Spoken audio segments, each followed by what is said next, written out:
The AI trade has hit some turbulence. The Nasdaq is down more than 7% this month as investors question whether all this AI spending will actually pay off. Joining us now is Gene Munster, Managing Partner, Deepwater Asset Management. Gene, great to have you back. Fabulous to be back. Thank you. And it's a big week, of course, for tech. We'll get to that. But first, you look at the sell-off that we've been seeing in July, especially last week, and think, what? Is this a healthy reset or something bigger? Well, between the two, it's the former, it's the healthy reset, and the latter would suggest that we're somehow kind of reaching past a point where most of the value has been created. And so I still believe that we're largely in the third inning of this. I still think when I talk about third inning of the AI, I think of that in terms of wealth creation, not like the technology rollout. And that's kind of hard to believe given what we have seen over the past 3 years. But to put some more context on what we have seen in the past few weeks, that down 7%, the market really is struggling with these numbers continuing to go higher. Growth rates in particular have been much stronger than expected. And this concept that the market kind of knows all the numbers for the mega cap earnings are going to be impressive, and which obviously raises the bar for next year. And said a different way is that since last November, we've seen this dynamic where the law of large numbers has been making investors a little bit nervous about the sustainability of the trade. As the numbers get higher in the near term, it makes it harder to grow in the out year. And I think that that dynamic is really weighing on a lot of these companies. I mean, look no further than Google's cloud business. It grew at 81%. TheStreet was looking for 63. I mean, these are just breathtaking numbers. Just looking back, they grew in September of 25 at 34% a year ago. So that is the bigger picture. And something else is that this market has a vibe. It is more of a vibe than it is a little bit about fundamentals. And I think that the vibe right now is people are risk off. And I think that that has a negative impact on the broader AI trade. Well, what's going to get them back risk on? Because if the massive AI spending is causing some caution, what would happen if we actually saw companies cut CapEx? So it almost seems like a lose-lose situation then. Well, the cut would definitely be a lose-lose situation. I think that's exactly right. And we, of course, have seen from two of the mega caps reporting with Tesla and Google, and both of those raised their CapEx for this year and for next year. At least they gave commentary that suggests next year is going up. On average, that's about a 7% increase to this year's CapEx and probably around a 10 or 15% for next year. And that kind of continues the narrative that all these other companies that are building into the AI infrastructure are going to continue to do well. To your point, imagine, and those stocks have been penalized for that increased CapEx. It's a little bit of a mystery to me why investors, I understand the mechanics of it, that they're concerned that this will be profitless prosperity. But I do think that that mentality, the sell on the higher CapEx number, really misses the bigger point about how transformative this would be. But back to your point, if we do hear from Microsoft and Amazon that they're going to be maintaining or cutting CapEx, I think that that probably would be viewed directionally as a negative for the broader AI trade, at least kind of the view that if they're starting to maintain when they've been increasing those numbers so dramatically. I just want to put that one piece into perspective. Is a year ago at this time, so this is in the summer of 2025, as we looked at what the expectations were for growth for CapEx from the four big tech companies for 26. It was just over 20%, and it's going to end the year just over 80%. And so my point is that if we continue to see these numbers go higher and higher, which kind of reinforces that we're early, but if we do get to a situation where the numbers don't have these upside to it, I think that that could create at least a near-term air pocket for some of these companies. So we have the busiest week of earnings season ahead of us. We have Microsoft, Meta, Apple, and Amazon all set to report. What has to happen this week for investors to come away believing the AI trade is still intact? Well, two things. I mean, each of those companies has a slightly different dynamic to them, but in case of Microsoft, they're really fighting for really the broader half of software. And last quarter, they talked about a change in some of their pricing to go to more it's usage-based versus seat-based, kind of recognizing that how people are using their tools are changing. That sent a shockwave through Microsoft shares. Just whenever you hear about a company kind of changing its pricing dynamics, can be concerning.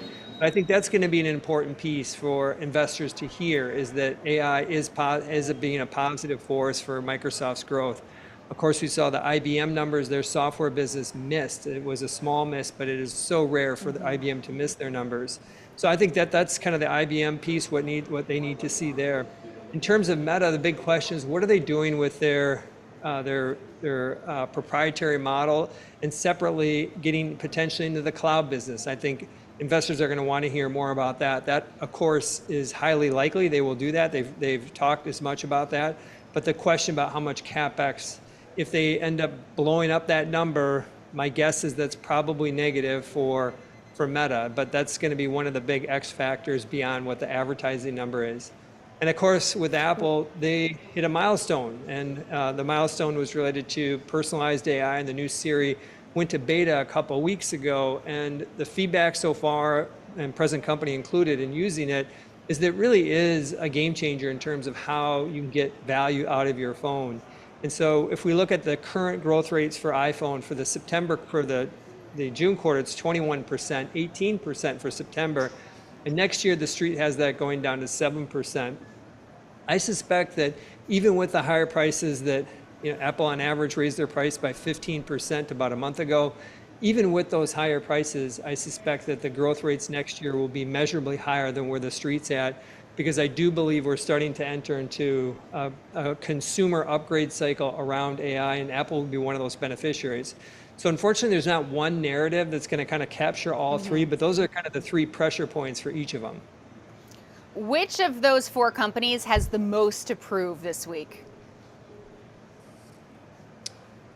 Well, the most to prove is Apple, because the general sense is that they've had this resurgence of iPhone growth over the past few quarters. As I mentioned, the growth grows from 21% in June down to 18% in September. But the key question that people are going to angle towards is how they feel about that kind of out year. The second piece is much bigger in terms of, it's not as measurable like growth rates and guidance, but much bigger in terms of something to prove. Apple still has something to prove when it comes to AI. Do they have AI chops? And I think that the significant outperformance of shares over the past 3 weeks has been more of an indication that investors are getting more comfortable that in fact they do have that competence as based on the new beta. But that's going to be really the substance of, I think, the company that has something to prove. At Deepwater, we own Apple. We own it because we believe that there is a big opportunity for a narrative shift on the company from being a laggard to something unique in AI around personalized AI. And then separately, we believe that there's going to be a 2 to 4 year hardware upgrade cycle on consumer hardware based on what they're doing with the new Siri. Okay, time for a quick break. As someone who talks about money and investing every single day, I'm always interested in tools that can help people get more out of their everyday spending. And that's exactly why today's sponsor, Upside, caught my attention. I recently downloaded the Upside app, and the idea is pretty simple. It lets you earn extra cash back on things you're already buying, like gas, groceries, and dining, basically where all of my money already goes. And honestly, I was surprised how many offers popped up nearby. Here's how it works. You open the app, you claim an offer, pay with your card like you normally would, and then get cash back quickly. And yes, it's cash back that transfers straight to your bank account, not points that expire or credits tied to one store. And if you're like me and love earning points and rewards, I also like that you can stack Upside with your existing credit card and loyalty programs. The more, the merrier. With more than 100,000 participating locations across the country, there may already be an offer right where you're already planning to stop. Upside has given $1 billion back to its users. To find out how much you can earn, download the free Upside app and use promo code TheStreet to get an extra 25 cents back for every gallon on your first tank of gas. That's an extra 25 cents back for every gallon on your first tank of gas using promo code TheStreet. You said that you're testing out the new Siri, and Siri is finally smart? Yeah, essentially, there's 4 pillars. That's a good point. We recently did a survey. This one really surprised me. It was a poll on X. I think we had maybe 4,000 respondents. This is last week, but it was, if you look at iPhone users, I think it was a third just flat out never use Siri. I think it was 20% use it on a daily basis, but the vast majority of people still are skeptical about it. And of course, because the utility of it is limited. When they talk about the new Siri, there's 4 kind of key areas, but I just want to give an example of what is unique when I talk about this being a game changer. Essentially, it allows personal context. So you can ask it to look between your text messages and emails for a document, for example, and give some context to the document and the people that were on the text chain. And I mean, just something very simple like that, just being able to find something you're looking for has been a struggle. And I think that that's kind of one key area that the new Siri will shine in. Okay, I look forward to that because I want to use Siri, but I can't even get Siri to play a song on Spotify. I do want to warn. Yeah, yes, I want to warn. If you do the beta, it does have some. It's not fully polished. It takes up a little bit more battery, and there's some other bugs in it. So it's fun to see it and try it out, but I just want people to be aware. You kind of give up on some of the fit and finish, and the phone doesn't work as well, for example. Okay, so it sounds like you're still staying patient with Apple in anticipation of this smarter AI, but last time you were on, back in late March, you said it was the second inning of the AI trade, so now we're in the third inning, but you said if you had to sell one Mag 7 stock, it would be Microsoft. Is Microsoft still which name you would sell out of the Mag 7 today, given the year-to-date performances of all 7? The simple answer is yes. I think that if you had to sell one, it would be Microsoft. And just to put some context on that, typically when you're believers in a theme, like an AI theme, and you have a company like Microsoft who has a lot going on in AI, when you see the pullback that we've seen this year, that's usually a buying opportunity. That's viewed as a buying opportunity. I believe that the stock will have kind of surges higher, but overall will be below where the market is over the next few years. And the simple reason is around what is at the core of software. Software effectively has an abstraction layer that allows humans to interact with a machine. That's really what software is. Humans don't think in terms of machine language. Of course, when it comes to AI and bots and agents, they can speak native bot language, native computer language, and they don't need that abstraction layer. And so my belief is companies that have long kind of been successful at providing that interface, that abstraction layer, I think are going to struggle. There'll be software companies that provide some of the infrastructure around data that I think will be very successful. But when it comes to Microsoft, I think that I wouldn't judge my prediction on a quarter. You could see a decent number in the stock up 10%, but I think if you look over the next couple of years, it's going to be challenged. What are some of the software stocks you would add here? Well, when we think about I think there are some brands around software where, I'll just say this, is that we have an ETF, the ticker is LOUP, and we have several of those software companies in there. But some companies that are going to be beneficiaries in the public markets that we're excited about would be like Databricks, for example. We invest in that in our venture fund, and we're excited for that to be a public company. But I think that's a good example of a software company, if we want to put it in that category, that will be very successful. Okay. And also, last time you were on, you basically said to stop buying the Mag 7 as a basket. Let's break this down, though. If someone owns the Mag 7 basket right now, do they keep holding it at this point, or do they take some profits, especially if we do see a 10% increase, say, in Microsoft? The question is, like, what's your time horizon? And I mean, if you kind of rewind to what we talked at the beginning, there's probably more headwinds, more negative potential reaction to what's going to happen around the June quarter than positive. But I think that if you kind of take a step back and look at what these companies are ultimately doing, they're making a very big bet that we're still extremely early in AI. And if you believe that they're competent and they have the infrastructure to pursue this, I think that they will continue to do well. I think what AI is going to do with not only the digital economy, but the physical economy is going to be much bigger than kind of what we can comprehend today. And I think these companies are going to be beneficiaries. That said, not all of them are created equal. I mean, we own, as I mentioned, we own Apple, we own Google at Deepwater. I personally own Tesla. So I think that there are certain pockets that are there. And I'd also kind of bring in like SpaceX into this fold too. Like this is one that hasn't historically been considered kind of one of the key companies, but it definitely is. And this one is trading purely on fear about what's going to happen with these lockups in the next 3 to 12 months. It has nothing to do with the fundamentals and the opportunity around the business. And so that's a company that I believe can go lower in the near term, as it's hard to gauge when people's anxiety is going to start to recede on these upcoming lockups. But eventually, once the lockups hit, usually that's when the stocks start to rally. And so I'm most optimistic about what SpaceX is doing.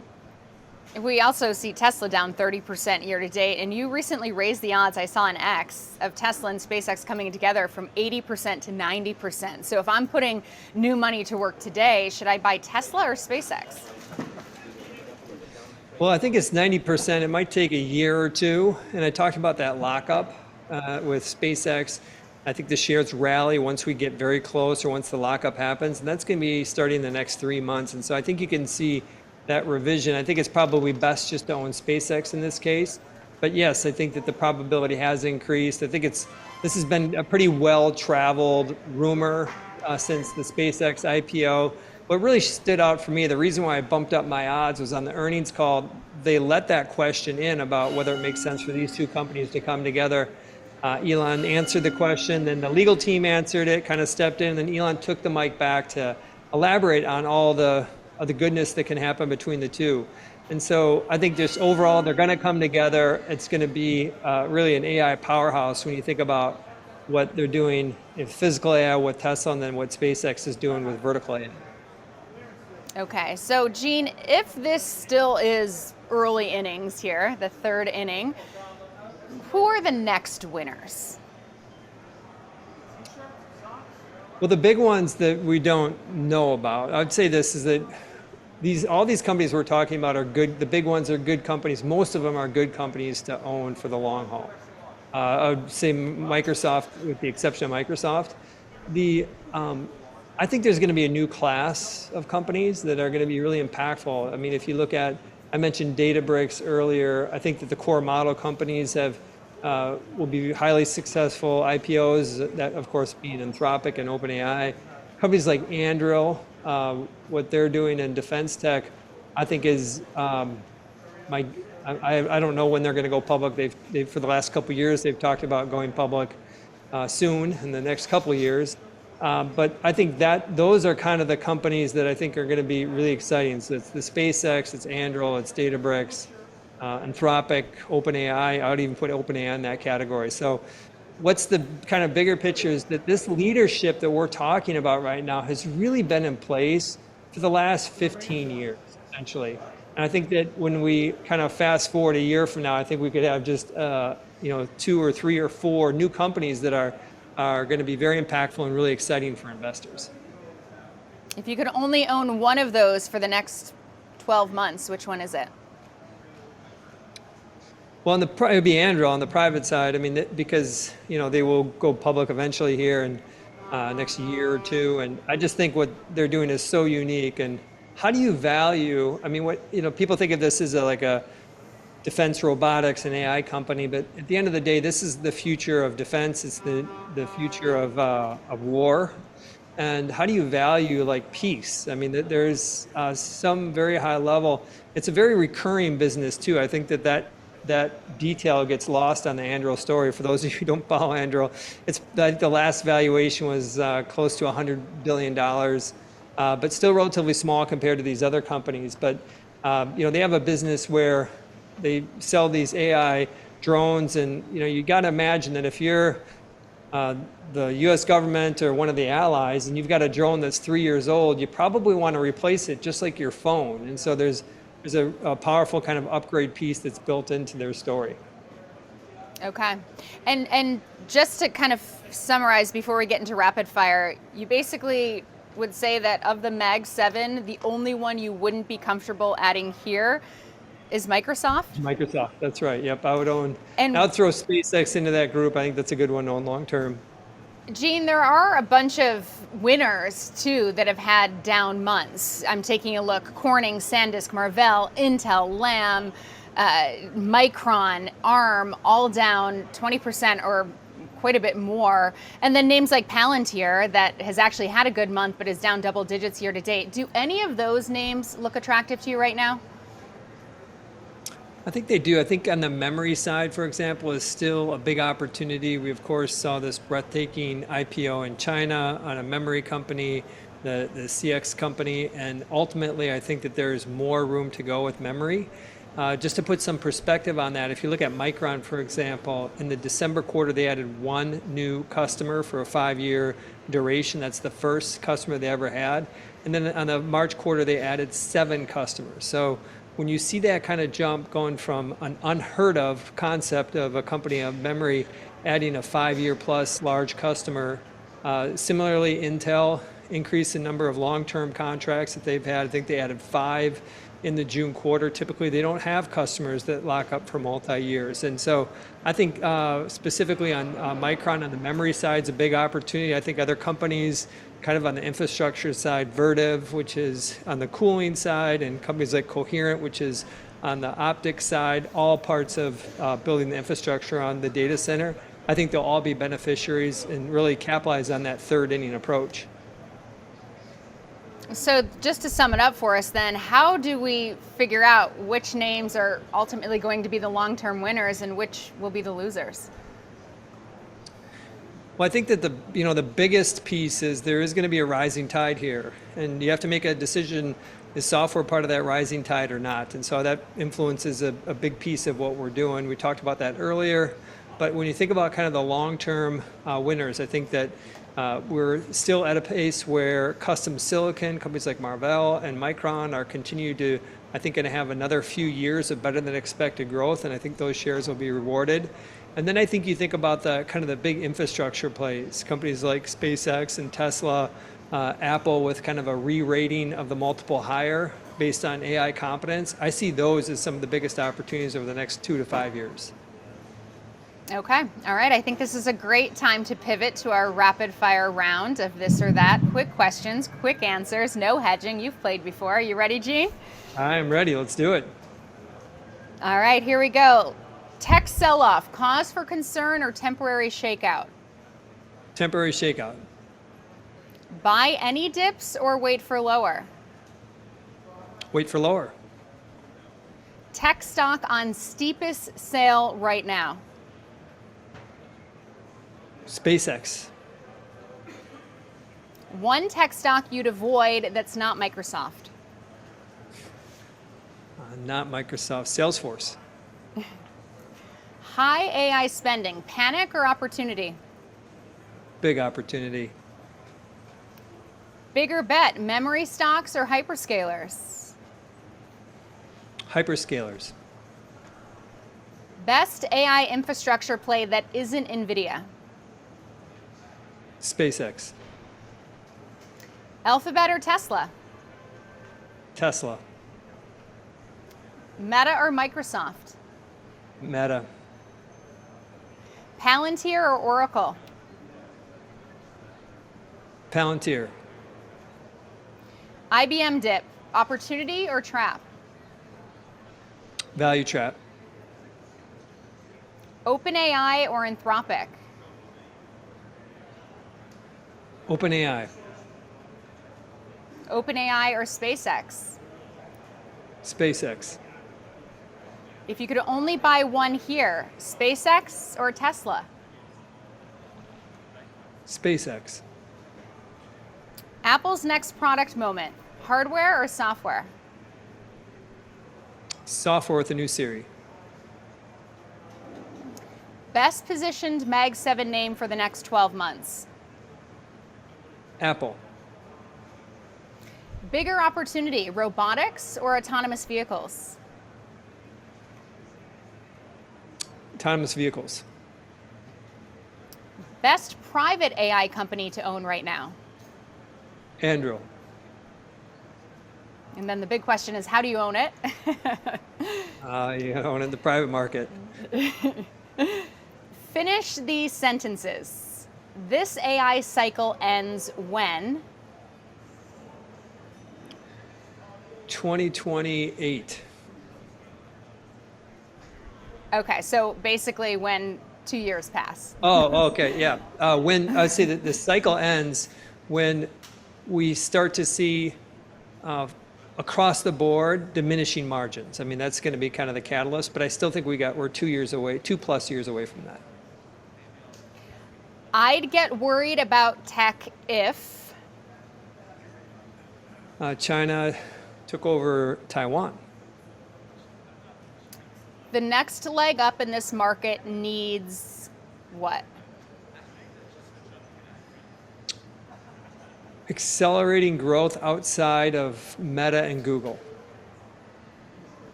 And I'd know the AI trade is in a bubble if We're trading at 100 times earnings. Gene Munster, always appreciate you joining us and playing along. Thanks so much. Yep, thank you, and we'll catch you next time.